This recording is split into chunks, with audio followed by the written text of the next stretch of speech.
This is me, Kiana, and welcome back to my channel. Today we're going to be doing my November wrap-up. In the month of November, I read 6 books. I have 5 physical copies with me and 1 graphic novel that I read. So let's go ahead and get started with the video. So the first book I read that took up about the first 2 weeks of... The first 2 weeks of November was The Bane Chronicles by Cassandra Clare, Sarah Reese Brennan, and Marie Johnson. I gave this a 4 out of 5 stars. There were some stories in this book that I really enjoyed, and then there were some books that dragged and shouldn't have been involved with this book. I love Magnus Bane, but some of the things that he did I didn't technically enjoy, and maybe it shouldn't have been in there, but this was a 3.5 out of 5 stars. The second book I read was Lumberjanes Volume 1. I have heard so many people say such good things about this, and I thought maybe, hey, I should give this a try. And I loved it. It's about this group of girls who are in summer camp, and one day when they're in the woods, they come across this tower, and then they go in this tower, and it leads them on this adventure, and it is amazing. I'm currently reading volume 2 right now, but I absolutely love this, and I'm going to continue on with this series. This was a 5 out of 5 stars. The third book I read was for my Harry Potter reread, so I read Harry Potter and the Prisoner of Azkaban, which is my favorite Harry Potter book. We meet Professor R.J. Lupin, who is a true Defense Against the Dark Arts professor. We meet Sirius Black, and we find out more about that day when Harry Potter's parents were killed and who betrayed them to Voldemort. Oh, the friendship in this story is my life. The parental feelings, life. The backstory on Harry Potter's parents, life. And this is my favorite book out of the entire series. And if I can go back and just read this book and we get more like Sirius Black, Remus Lupin, I would love that. We need a whole series about the martyrs, like James, Sirius, Peter, and Remus. We need those books. This, of course, was a 5 out of 5 stars. The fourth book I read was for a reread, so I can read the second and final book that just came out, and that was Warcross by Marie Lu. I read this back in November of last year. Okay, so the way to explain this is it's basically a futuristic world that you rely on this pair of glasses so you can see over people's heads, you can see what their name is, you can see you can hear them speaking English even if they're not really speaking English. So we follow a girl named Mika Chen, and she is a bounty hunter in the state of New York. And on the opening night of Warcross, she hacks into it to try to steal a gem, because if she steals the gem, then maybe she can get out of all her debts. And when she hacks into it, nobody is really supposed to see her, and they see her.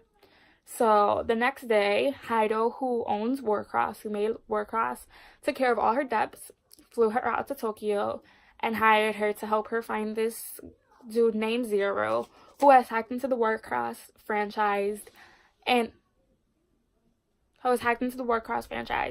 is trying to basically shut Heido down. For those who have read it, you know who Zero is, and that still surprises me to the end.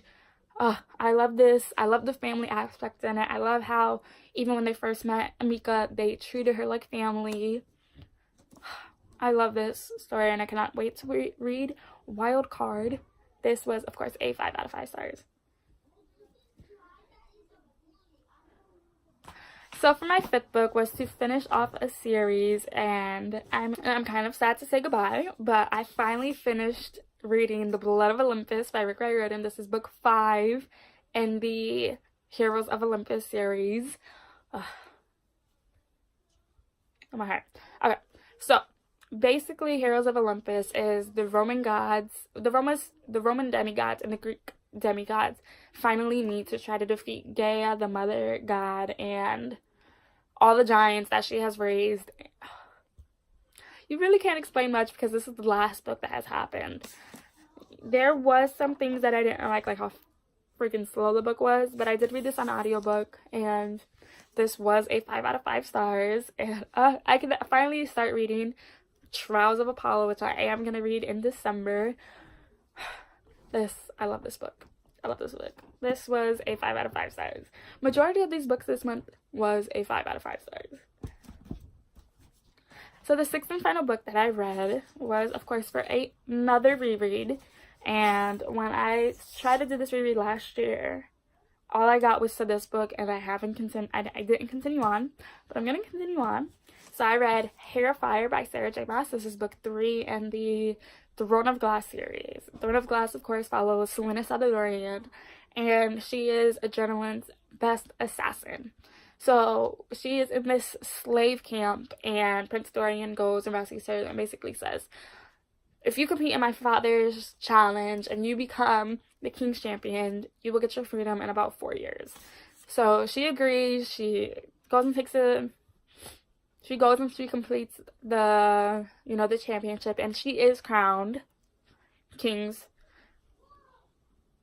champion, the top assassin of Adrenaline. And when I first read this book so many years ago, I absolutely hated it because Selena is going back to Winterland, which is her great aunt's territory, and she's facing these demons that she tried to lock away 10 years ago when her parents were murdered.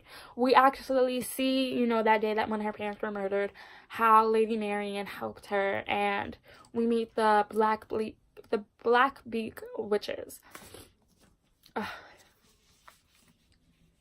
Do I need to say more? Oh, I love this book.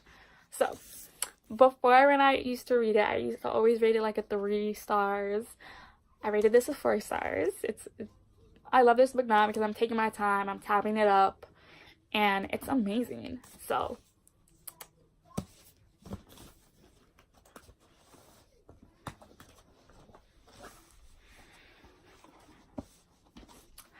these are all the books that I read in November. I'm really proud of what I read. I loved almost all of these books if it wasn't just for the Bane Chronicles, and then it would have been like an amazing reading month. Don't forget to like, comment, and subscribe. I post Mondays and Thursdays. I'll be leaving here 2 videos I honestly feel like you guys should go check out, and I will see you guys next time with a new video.